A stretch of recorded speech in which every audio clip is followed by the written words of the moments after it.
Hi hello welcome back. പറയുന്നുണ്ട് മൂന്ന് കാങ്ങിന് ഇഷ്ടമാണ്, കാങ്ങിനും തിരിച്ച് മൂന്ന് ഇഷ്ടമാണെന്ന് അവൻ അറിയാമെന്ന്. കാങ് ഇല്ല എന്നൊക്കെ പറയുന്നുണ്ടെങ്കിലും പറയുകയാണ്, എനിക്കിപ്പോൾ നിന്നെ നന്നായിട്ട് അറിയാം. നിനക്ക് യെസ് പറയാനാണ് ആഗ്രഹമെങ്കിൽ നീ നോന്നേ പറയുള്ളൂ, നോ പറയാനാണ് ആഗ്രഹമെങ്കിൽ യെസ് പറയും. എന്നോട് നെത്ത് എല്ലാം പറഞ്ഞു എന്ന് പറഞ്ഞിട്ട് അവൻ ഫ്ലാഷ് ബാക്ക് ആണ് പറഞ്ഞു കൊടുക്കുന്നത്. ഒരു ദിവസം നെത്തിന്റെ അടുത്തേക്ക് ഓടി പോവുകയാണ്. എന്നിട്ട് പറയുന്നുണ്ട്, കാങ്ങിന് ഒരു ലവർ ഉണ്ട്. അവന്റെ ലവർ ഇന്ന് അവനെ കാണാനായിട്ട് വന്നിട്ടുണ്ടായിരുന്നു. ഞാൻ അവന്റെ പിന്നാലെ പോവാനായിട്ട് നോക്കിയെങ്കിലും എനിക്ക് പോകാനായിട്ട് സാധിച്ചില്ല. ആ മാഷ് എന്നെ പിടിച്ചു വെച്ചു. അതൊക്കെ കേൾക്കുമ്പോൾ നെത്ത് ചിരിക്കുകയാണ് ചെയ്യുന്നത്. എന്നിട്ട് പറയുന്നുണ്ട്, അങ്ങോട്ട് വന്നത് കാങ്ങിന്റെ ലവർ അല്ല, നെത്തായിരുന്നു എന്ന്. ഞാനും കാങ്ങും ചെറുപ്പം മുതൽ ഒരുമിച്ചായിരുന്നു. ഞങ്ങൾ ഒരുപാട് ക്ലോസാ. ഞങ്ങളെ എപ്പോഴും ഒരുമിച്ച് കാണുന്നത് കൊണ്ടായിരിക്കാം ഇവിടുത്തെ കുട്ടികൾ ഞങ്ങളെ ലവേഴ്സ് എന്ന് തെറ്റിദ്ധരിക്കുന്നത്. എനിക്ക് കാങ്ങിനോട് അങ്ങനത്തെ ഒരു ഫീലിങ്സേ ഇല്ല. പക്ഷെ നിനക്ക് കാങ്ങിനെ ഇഷ്ടാണെന്ന് എനിക്കറിയാം. പറയുന്നുണ്ട്, നിനക്കത് മനസ്സിലായല്ലേ? പക്ഷെ എന്ത് ചെയ്യാനാ, കാങ്ങിന് എന്നെ ഒട്ടും ഇഷ്ടല്ല. ഞാൻ അവന്റെ അടുത്തേക്ക് പോകുമ്പോഴേ അവനെന്നെ ആട്ടി പറഞ്ഞയക്കും. നീ പറഞ്ഞതുപോലെ കാങ് നല്ലൊരാളാണ്. പക്ഷെ അവനൊന്നും ഓപ്പൺ ആയിട്ട് പറയില്ല. കാങ്ങിന്റെ ലൈഫിലേക്ക് വരുന്ന ആദ്യത്തെ ആള് നീയാണ്. ഇതുവരെ അവനൊരാളെ പോലും അവന്റെ ലൈഫിലേക്ക് അടുപ്പിച്ചിട്ടില്ല. അതിനർത്ഥം അവന് നിന്നെ ഇഷ്ടാണെന്നാണ്. പക്ഷെ നിന്നെ ഇഷ്ടമുണ്ടെങ്കിലും അവൻ ഒരിക്കലും തുറന്നു പറയില്ല. അവൻ എന്തെങ്കിലും കാര്യം ഇഷ്ടമാണെങ്കിൽ അവൻ ഇല്ലാന്നേ പറയുള്ളൂ, ഇഷ്ടമില്ലെങ്കിൽ ഉണ്ടെന്നും പറയും. അത് അങ്ങനത്തെ ഒരു മുതല എന്നൊക്കെ പറയുന്നുണ്ട്. അങ്ങനെ ആ കാര്യങ്ങളൊക്കെ കാങ്ങിനോട് പറയുകയാണ്. എന്നിട്ട് പറയുന്നുണ്ട്, നിനക്ക് ശരിക്കും എന്നെ ഇഷ്ടമാണ്. പക്ഷെ നിനക്ക് ഇഷ്ടമുണ്ടെങ്കിൽ നീ ഇല്ലാന്നല്ലേ പറയുള്ളൂ. സത്യം പറ, നിനക്ക് എന്നെ നല്ല ഇഷ്ടല്ലേ എന്നൊക്കെ വീണ്ടും വീണ്ടും ചോദിക്കുന്നുണ്ട്. ഇനി നിനക്ക് എന്നെ ഇഷ്ടമല്ലെങ്കിൽ നീ ഇഷ്ടപ്പെടുന്നത് വരെ ഞാൻ നിന്റെ പിന്നാലെ നടക്കട്ടെ എന്നൊക്കെ ചോദിക്കുമ്പോൾ കാങ് പറയുന്നുണ്ട്, നിനക്കിപ്പോൾ എന്നോട് തോന്നുന്നത് ശരിക്കുള്ള ഇഷ്ടമല്ല. നീ ഇവിടെ ഒറ്റയ്ക്കാണ്, അതുകൊണ്ടാണ് നിനക്കൊരാള് വേണമെന്ന് തോന്നുന്നത്. എനിക്ക് നിന്നെ ശരിക്കും ഇഷ്ടമാണ്. നീ എന്നോട് നന്നായിട്ടാണ് പെരുമാറുന്നത്. ഇതുവരെ ഇങ്ങനത്തെ ഒരു കെയർ എനിക്കൊരാളും തന്നിട്ടില്ല. നീ എന്റെ അടുത്തേക്ക് വരുമ്പോൾ എന്റെ ഹാർട്ട് ബീറ്റ് ഒക്കെ ഒരുപാട് കൂടുന്നുണ്ട്. എനിക്ക് എന്നെ തന്നെ കൺട്രോൾ ചെയ്യാനായിട്ട് സാധിക്കുന്നില്ല. എനിക്ക് നിന്നെ ശരിക്കും ഇഷ്ടമാണ് എന്നൊക്കെ പറയുമ്പോഴേക്കും കാങ് പോകുന്നുണ്ട്. മൂവിന് പനി കൂടുവാണെങ്കിൽ നാളെ ഹോസ്പിറ്റലിലേക്കും കൊണ്ടുപോകാന്നും പറയുന്നുണ്ട്. സത്യത്തിൽ കാങ്ങിന് ഇഷ്ടമാണ്, പക്ഷെ അതവൻ തുറന്നു പറയുന്നില്ല എന്ന് മാത്രം. കാങ് വീട്ടിലേക്ക് ചെല്ലുമ്പോൾ അവന്റെ അമ്മ ചോദിക്കുന്നുണ്ട്, കാങ്ങും മൂവും തമ്മിൽ എന്തെങ്കിലും ബന്ധമുണ്ടോന്ന്. കാങ് ആണെങ്കിൽ കുറച്ച് ഷോക്കാവുന്നുണ്ട്. എന്നിട്ട് പറയുന്നുണ്ട്, ഞങ്ങൾ തമ്മിൽ പ്രത്യേകിച്ച് ഒരു ബന്ധവുമില്ല. അവൻ എന്റെ കൂടെ താമര പൊട്ടിക്കാനായിട്ട് വന്നപ്പോൾ വെള്ളത്തിലേക്ക് വീണു. അതുകൊണ്ടാണ് അവന് പനി വന്നതും ഞാൻ അവനെ നോക്കാൻ പോയതുമെന്ന്. അവന്റെ അമ്മ പറയുന്നുണ്ട്, കാങ്ങിന് എന്തെങ്കിലും പറയണമെങ്കിൽ അവന്റെ അമ്മയോട് ഓപ്പൺ ആയിട്ട് പറയാം, ഒരു കുഴപ്പമില്ലാന്ന്. അവിടെ മൂവാണെങ്കിൽ കാങ്ങിനെ വളയ്ക്കാനുള്ള ഐഡിയാസ് നോക്കുവാണ്. അവൻ സെർച്ച് ചെയ്യുമ്പോൾ കാണുന്ന ആദ്യത്തെ ടിപ്പ്, നമ്മൾ ഇഷ്ടപ്പെടുന്ന ആൾക്കാരെ ഒരുപാട് ചിരിപ്പിക്കണം എന്നാണ്. അവർ ചിരിക്കുകയാണെങ്കിൽ ഉറപ്പായിട്ടും അവർ സെറ്റാവും. അങ്ങനെ കാങ്ങിനെ ചിരിപ്പിക്കാനുള്ള ഓരോരോ വഴികൾ നോക്കുവാണ്.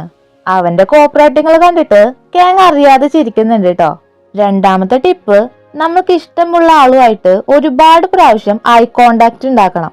എന്നിട്ട് കാങ്ങിനെ തന്നെ നോക്കി നടക്കുമ്പോൾ കാങ് ചോദിക്കുന്നുണ്ട്, ഇവന് വട്ടാണോന്ന്.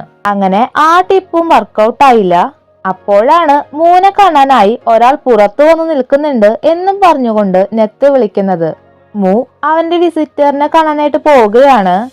അയാളെ കാണുമ്പോൾ, നീയായിരുന്നോ എന്നെ കാണാൻ വന്നത്? നിന്നോടാരാ വരാൻ പറഞ്ഞത് എന്ന് ചോദിക്കുന്നുണ്ട്.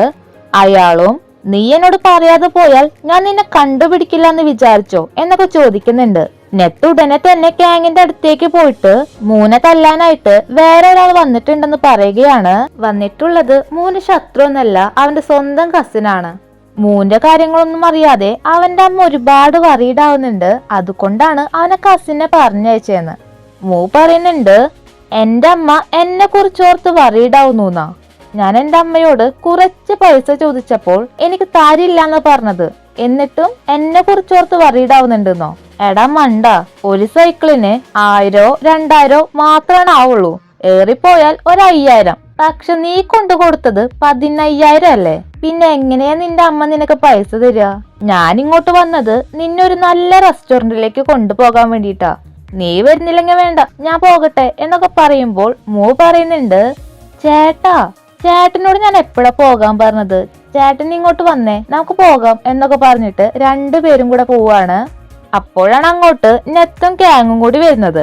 കാങ് നോക്കുമ്പോൾ മൂനെയും കാണുന്നില്ല, ആ വണ്ടിയെയും കാണുന്നില്ല. നെത്ത് കാങ്ങിനോട് പറയുന്നുണ്ട്, ഇങ്ങോട്ട് വന്നതേ മൂന്റെ പഴയ ലവർ ആയിരിക്കും, മൂനെ വീണ്ടും തിരിച്ചു കിട്ടാനായിരിക്കും അവൻ ഇങ്ങോട്ട് വന്നത് എന്നൊക്കെ പറയുമ്പോൾ കാങ് ഉടനെ തന്നെ അവിടെ നിന്നും പോവുകയാണ്. ഷോൺ പറയാണ്, നിന്റെ കയ്യിലുണ്ടായിരുന്നത് ആകെ 100 രൂപ മാത്രാണ്, എന്നിട്ടും നീ ഇതുവരെ എങ്ങനെ കഴിച്ചു കൂട്ടിയത്? മൂ പറയാണ്, ഞാൻ ഇവിടെ വെച്ച് എന്റെ ഏഞ്ചലിനെ കണ്ടിട്ടുണ്ടായിരുന്നു, അവൻ എന്നെ ഒരുപാട് ഹെൽപ്പ് ചെയ്തു, എനിക്ക് ഫ്രീ ആയിട്ടാ ഫുഡ് തരുന്നത്, എനിക്ക് ഓൾറെഡി അവൻ ഇഷ്ടാണ്, പക്ഷെ ഞാൻ എത്ര ട്രൈ ചെയ്തിട്ടും അവൻ എന്നെ തിരിച്ചിഷ്ടപ്പെടുന്നില്ല, അവൻ എന്നെ ഇഷ്ടപ്പെടാനായിട്ട് എന്തെങ്കിലും വഴിയുണ്ടോ എന്നൊക്കെ ചോദിക്കുമ്പോൾ ഷോൺ പറയുന്നുണ്ട്, നീ ഒരു കാര്യം ചെയ്യ്, നീ അവനെ നന്നായിട്ട് കെയർ ചെയ്യണം. ഫോർ എക്സാമ്പിൾ, നിങ്ങൾ ഒരുമിച്ചിരുന്ന് ചെമ്മീനൊക്കെ കഴിക്കുകയാണെങ്കിൽ നീ അവന് വേണ്ടി തൊണ്ടൊക്കെ കളഞ്ഞു കൊടുക്കണം, ഇത് ഉറപ്പായിട്ടും വർക്കാവും എന്നൊക്കെ പറയുന്നുണ്ട്. മൂവിനും തോന്നുന്നുണ്ട് ഇതൊരു നല്ല ഐഡിയ ആണെന്ന്. അങ്ങനെ അവൻ കുറച്ചധികം ചെമ്മീനൊക്കെ വാങ്ങിയിട്ടാണ് കാങ്ങിന്റെ അടുത്തേക്ക് പോകുന്നത്. ഇനി കാണിക്കുന്നത് തേയുടെയും യോസിന്റെയും ഭാഗമാണ്. പുതിയ ഒരു ഓഡീഷൻ ഇടാനായിട്ട് അവരൊരു കോസ്റ്റ്യൂം തയ്ക്കാനായിട്ട് കൊടുക്കുന്നുണ്ട്. യോ ആദ്യം തേയോട് ഡ്രസ്സ് ചേഞ്ച് ചെയ്യാനായിട്ട് പറയുന്നുണ്ടെങ്കിലും തേ പറയുന്നുണ്ട് നമുക്ക് ഒരുമിച്ച് ഡ്രസ്സ് ചേഞ്ച് ചെയ്യാന്ന്. ആ റൂം വളരെ ചെറുതായിരിക്കും, എന്നാലും അവരൊരുമിച്ചാണ് ഡ്രസ്സ് ചേഞ്ച് ചെയ്യുന്നത്. ആ സമയത്ത് യോ തേയെ നോക്കുന്നുണ്ട്. ടെൻഷൻ കാരണം യോ കുടുക്കുകളെല്ലാം തെറ്റിച്ചിടുമ്പോൾ അതെല്ലാം തേ ശരിയാക്കി കൊടുക്കുന്നുണ്ട്. അപ്പോഴാണ് തേയുടെ പുതിയ ഗേൾഫ്രണ്ട് വന്നിട്ട് തേനെ അന്വേഷിക്കുന്നത്. എന്നിട്ട് തേയും ആ പുതിയ ഗേൾഫ്രണ്ടും കൂടി ഒരു മൂവി കാണാനൊക്കെ പോകുന്നുണ്ട്. അവിടെ മൂ തിരിച്ചെത്തുകയാണ്. അവന്റെ കസിൻ അവന് കുറച്ചധികം പൈസയൊക്കെ കൊടുക്കുന്നുണ്ട്. അതെല്ലാം കാണുമ്പോൾ നെത്ത് വീണ് തെറ്റിദ്ധരിക്കുകയാണ്. വേഗം തന്നെ കാങ്ങിന്റെ അടുത്തേക്ക് പോയിട്ട് അവൻ നല്ലൊരു പൈസക്കാരനാണെന്നാ തോന്നുന്നത്, മൂനെ തിരിച്ചു കിട്ടാനായിട്ട് അവൻ ഒരുപാട് ശ്രമിക്കുന്നുണ്ട് എന്നൊക്കെ പറയുന്നുണ്ട്. ആ സമയത്താണ് അങ്ങോട്ട് കുറച്ച് ചെമ്മീനൊക്കെ ആയിട്ട് മൂ വരുന്നത്. നെത്ത് പറയാണ്, മൂ കാങ് ചോദിച്ചു നിന്നെ കാണാൻ ആരാ വന്നിട്ടുണ്ടായിരുന്നത്, നിങ്ങൾ എങ്ങോട്ടാ പോയെന്ന്. കാങ് ചോദിച്ചിട്ടില്ല എന്നൊക്കെ അവൻ പറയുന്നുണ്ടെങ്കിലും മൂ എല്ലാ കാര്യങ്ങളും തുറന്നു പറയുകയാണ്. അവനെ കാണാൻ വന്നത് അവന്റെ കസിനാണെന്നും അവർ ഫുഡ് കഴിക്കാൻ പോയതാണെന്നൊക്കെ പറയുന്നുണ്ട്. അതൊക്കെ പറഞ്ഞിട്ട് അവൻ ആ ചെമ്മീന്റെ ഷെല്ലൊക്കെ കളയുന്നുണ്ടായിരുന്നു. പക്ഷെ മൂന്ന് അതൊന്നും ചെയ്യാൻ അറിയത്തില്ല കേട്ടോ. അവൻ അതെല്ലാം വേസ്റ്റ് ആക്കുന്നത് കാണുമ്പോൾ കാങ്ങാണ് അവന് വേണ്ടി ഷെല്ലൊക്കെ കളഞ്ഞു കൊടുക്കുന്നത്. മൂവാണെങ്കിൽ കുറച്ച് ഡൗൺ ആവുന്നുണ്ട്. അവൻ വിചാരിക്കുന്നത് കാങ്ങിന് വേണ്ടിയിട്ട് ഷെല്ലൊക്കെ കളഞ്ഞു കൊടുക്കുവാണെങ്കിൽ കാങ്ങിന് അവനോട് ഇഷ്ടം വരുന്ന, പക്ഷെ അത് നടന്നില്ല. കാങ് തന്നെയാണ് ആ ഷെല്ലൊക്കെ കളഞ്ഞത്. എന്നാലും കാങ്ങിന്റെ കൈയൊക്കെ അവൻ നന്നായിട്ട് തുടച്ചു കൊടുക്കുന്നുണ്ട് കേട്ടോ. ആ സമയത്ത് പറയുന്നുണ്ട്, നീ ഇന്നലെ പറഞ്ഞില്ലേ എനിക്ക് നിന്നോട് ശരിക്കും ഇഷ്ടമല്ലാന്ന്. ഞാൻ ഇന്നലെ മുഴുവൻ അത് തന്നെയാണ് ആലോചിച്ചത്. എനിക്കതിന്റെ ആൻസറും കിട്ടി. എനിക്ക് നിന്നെ ഒരുപാട് ഇഷ്ടമാണ്. എനിക്ക് നിന്നെ മാത്രമാണ് ഇഷ്ടമുള്ളൂ. എന്റെ ലൈഫില് എനിക്ക് ആദ്യമായിട്ടാണ് ഇങ്ങനത്തെ ഒരു ഫീലിങ്സ് ഒക്കെ തോന്നുന്നത് എന്നും പറഞ്ഞുകൊണ്ട് അവന്റെ കൈ സ്മെല് ചെയ്യുന്നുണ്ട്.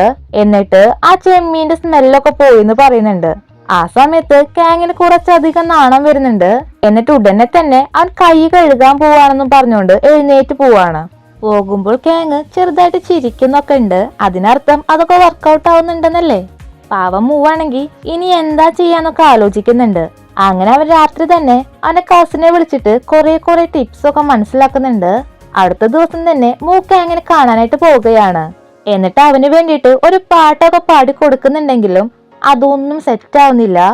കാങ്ങിനെ അവൻ ബേബി എന്നൊക്കെ വിളിക്കുമ്പോൾ കാങ്ങിന് ചെറുതായിട്ട് നാണൊക്കെ വരുന്നുണ്ട്.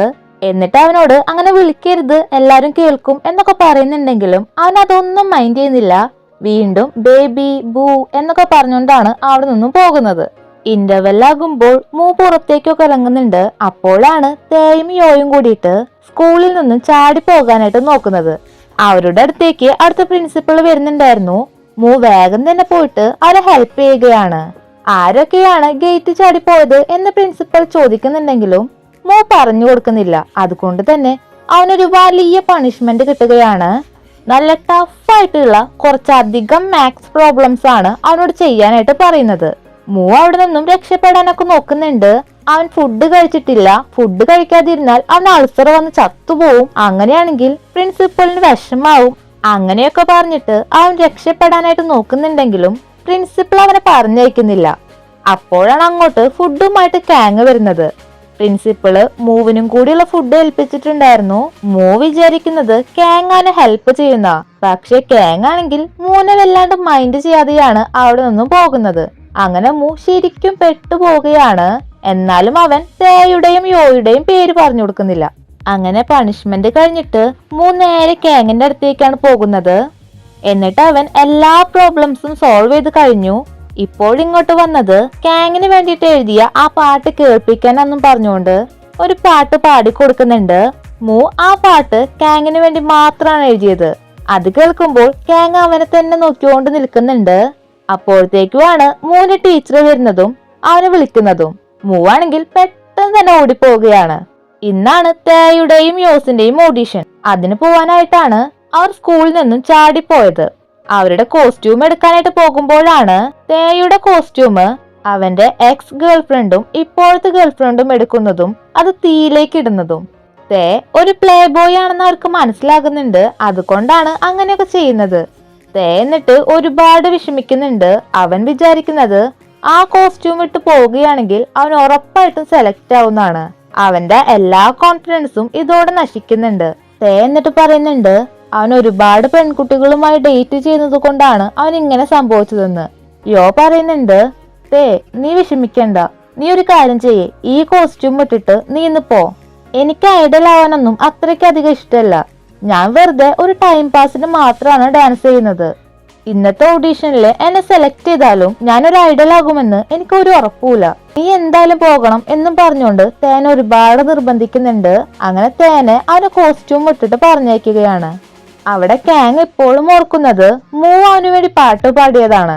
അപ്പോഴാണ് അവന്റെ കൈ തട്ടിയിട്ട് ഒരു ഡിഷ് താഴെ വീഴുന്നതും അതേ സമയം തന്നെ അവന്റെ അമ്മയുടെ ഫോണിൽ നിന്നും ഒരു കോള് വരുന്നതും. അവന്റെ അമ്മ ഹോസ്പിറ്റലിലാണ് എന്നും പറഞ്ഞുകൊണ്ടാണ് കോള് വരുന്നത്. കാങ് ഉടനെ തന്നെ ഹോസ്പിറ്റലിലേക്ക് ഓടി പോകുന്നുണ്ട്. കാങ് അവന്റെ അമ്മയുടെ അടുത്തേക്ക് ഒരുപാട് വറീഡായിട്ട് ഓടി പോകുന്നുണ്ട്. എന്നിട്ട് എന്താ സംഭവിച്ചത്, എങ്ങനെയാ ഉണ്ടായത്, ആരെങ്ങോട്ട് കൊണ്ടുവന്നത് എന്നൊക്കെ ചോദിക്കുന്നുണ്ട്. അവന്റെ അമ്മ എല്ലാ കാര്യങ്ങളും പറഞ്ഞു കൊടുക്കുകയാണ്. അവരുടെ കച്ചവടത്തിൽ ബാക്കി എന്തെങ്കിലും ഫുഡ് വരികയാണെങ്കിൽ അത് ഫ്രീ ആയിട്ട് കൊടുക്കൂലോ. അങ്ങനെ അവന്റെ അമ്മ ഫ്രീ ആയിട്ട് ഒരുപാട് ആളുകൾക്ക് ഫുഡ് കൊടുക്കുകയാണ്.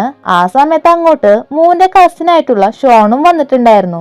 അവന് ഫുഡ് കൊടുക്കുമ്പോഴാണ് അവന്റെ അമ്മയ്ക്ക് പെട്ടെന്ന് ഒരു ബാക്ക് പെയിൻ വരുന്നതും ഇരിക്കാൻ പോലും സാധിക്കാത്ത ഒരവസ്ഥ ഉണ്ടാകുന്നതും. ഷോൺ തന്നെയാണ് അവന്റെ അമ്മയെ ഇങ്ങോട്ട് കൊണ്ടുവന്നത്. കാങ് ഷോണിനോട് ഒരുപാട് താങ്ക്സ് ഒക്കെ പറയുന്നുണ്ട്. കാങ്ങിന് അറിയില്ല ഷോൺ മൂന്റെ കസിൻ ആണെന്ന്. അതുപോലെ തന്നെ മൂന്ന് ഇഷ്ടപ്പെട്ട ആൾ കാങ് ആണെന്ന് ഷോണിനും അറിയത്തില്ല. കാങ്ങിന്റെ ഹോട്ടലിന്റെ ലൊക്കേഷൻ ഷോണിന് കൊടുക്കുന്നുണ്ട്. എന്നിട്ട് കാങ്ങിന്റെ അമ്മയെ സഹായിച്ചതിന് പകരമായിട്ട് അവന്റെ ഹോട്ടലിലേക്ക് ഉറപ്പായിട്ടും വരണമെന്നും ഫ്രീ ആയിട്ട് ഫുഡ് കഴിക്കണമെന്നും പറയുന്നുണ്ട്. ഷോണും അതിന് ഓക്കെ പറയുകയാണ്. അങ്ങനെ കാങ് തിരികെ പോകുന്നുണ്ട്. ഷോണിന് കാങ്ങിനോട് എന്തോ ഒരു ഫീലിങ്സ് ഒക്കെ വന്നു തുടങ്ങിയിട്ടുണ്ട് കേട്ടോ. പക്ഷെ അവൻ അറിയുന്നില്ല അവന്റെ കസിനായിട്ടുള്ള മൂനും കാങ്ങിന് തന്നെയാണ് ഇഷ്ടമെന്ന്. മൂ അവിടെ ഫുഡ് കഴിക്കാനായിട്ട് പോകുമ്പോഴാണ് യോ അവിടെ ഇരിക്കുന്നത് കാണുന്നത്. എന്നിട്ട് അവൻ യോന്റെ അടുത്തേക്ക് പോയിട്ട് അവൻ ഓഡീഷന് പോയില്ലേ എന്നൊക്കെ ചോദിക്കുമ്പോൾ യോ ഉണ്ടായ കാര്യങ്ങളെല്ലാം മൂനോട് പറഞ്ഞു കൊടുക്കുന്നുണ്ട്. മൂ അവരെ ഹെൽപ്പ് ചെയ്തത് കൊണ്ട് തന്നെ യോ അവനോട് താങ്ക് യു ഫ്രണ്ട് എന്നൊക്കെ പറയുന്നുണ്ട്. അങ്ങനെ മൂന്ന് ആദ്യമായിട്ട് ഒരു ഫ്രണ്ടിനെ കിട്ടുകയാണ്. ആ കാര്യം കാങ്ങിനോട് പറയാനായിട്ട് അവൻ പോകുന്നുണ്ട്. എന്നിട്ട് പറയുന്നുണ്ട് അവനൊരു പുതിയ ഫ്രണ്ടിനെ കിട്ടിയെന്ന്. കാങ് മൂനോട് ഇവിടുത്തെ ചൂട് ഒരുപാട് കൂടുതലാണ്, അതുകൊണ്ട് തന്നെ അവൻ ആ ജാക്കറ്റ് ഇടണ്ട എന്നൊക്കെ പറയുമ്പോഴേക്കും മൂ അതഴിച്ചിട്ട് കാങ്ങിന് കൊടുക്കുകയാണ് കേട്ടോ. എന്നിട്ട് അത് കഴുകിയിട്ട് തിരികെ കൊടുക്കാനൊക്കെ പറയുന്നുണ്ട്. അവിടത്തെ ഒരുപാട് വിഷമിച്ചിട്ടാണ് ഇരിക്കുന്നത്. അതിനു കാരണം അവന് ഓഡീഷന് പോയിട്ട് സെലക്ഷൻ ഒന്നും കിട്ടിയില്ല. യോ അങ്ങോട്ട് പോയിട്ട് അവനെ സമാധാനിപ്പിക്കുന്നുണ്ട്. തേ പറയുന്നുണ്ട് ഞാനിപ്പോൾ ആലോചിക്കുന്നത് ഓഡീഷനെ കുറിച്ചിട്ടല്ല, നീ ചെയ്തതിനെ കുറിച്ചിട്ടാ. നീ എന്തുകൊണ്ടാ എന്റെ കൂടെ ഓഡീഷന് വരാതിരുന്നത്? നമ്മൾ ചെറുപ്പം മുതലേ എല്ലാ കാര്യങ്ങളും ഒരുമിച്ച് ചെയ്തത്. എന്നിട്ട് നീ ഇന്ന് വരാതെ എന്നെ ഒറ്റയ്ക്ക് വിട്ടില്ലേ? നീ എന്റെ കൂടെ എപ്പോഴും ഉണ്ടായിരിക്കണം. എനിക്ക് നീ മാത്രമേ ഉള്ളൂന്ന് നിനക്ക് നന്നായിട്ട് അറിയുന്നതല്ലേ എന്നൊക്കെ പറയുന്നുണ്ട്. ആ സമയോ അടുത്ത പ്രാവശ്യം അവർക്ക് ഒരുമിച്ച് പോകാന്നൊക്കെ പറയുന്നുണ്ട്. അങ്ങനെ അവർ ഒരുമിച്ചിട്ട് ഫുഡ് കഴിക്കാനൊക്കെ ആയിട്ട് പോവുകയാണ്. അവിടെ കാങ് മൂന്റെ ജാക്കറ്റ് ഒക്കെ കഴുകി കൊടുക്കുന്നുണ്ട്. ആ സമയത്താണ് മൂന്റെ മെസ്സേജുകൾ വരുന്നത്. ആദ്യം ഒരു വോയിസ് മെസ്സേജ് ഉണ്ടായിരിക്കും, അതിനിടയിൽ ടെക്സ്റ്റ് ആയിരിക്കും. മൂ പറയുന്നത് കാങ്ങിന് വേണ്ടി മാത്രം അവൻ എഴുതിയ പാട്ടാണ് മുകളിൽ വോയിസ് ആയിട്ട് കൊടുത്തിട്ടുള്ളത്. കാങ് അത് ഉറപ്പായിട്ടും കേട്ടിട്ട് അഭിപ്രായം പറയണമെന്ന്. കാങ് ആണെങ്കിൽ അത് അവൻ ഒരിക്കലും കേൾക്കില്ല എന്നൊക്കെ പറയുന്നുണ്ടെങ്കിലും അവനത് ഓപ്പൺ ആക്കുന്നുണ്ട് കേട്ടോ. ആ സമയത്ത് മൂ അവന്റെ അടുത്തേക്ക് വരികയും കാങ്ങിന് വേണ്ടിയിട്ട് ആ പാട്ട് പാടി കൊടുക്കുകയും ചെയ്യുകയാണ്. ആ സമയം കാങ്ങിന്റെ ഫീലിങ്സ് അവന് മറച്ചു വെക്കാനായിട്ട് സാധിക്കുന്നില്ല. കാങ് എന്നിട്ട് ഉടനെ തന്നെ കിസ് ചെയ്യുകയാണ്. അങ്ങനെ ഇവിടെ വെച്ച് ഈ എപ്പിസോഡ് അവസാനിക്കുകയാണ്. ഇനി എന്തുണ്ടാവുമെന്ന് അറിയാനായിട്ട് അടുത്ത എപ്പിസോഡുകൾക്കായി വെയിറ്റ് ചെയ്യാം. ബൈ.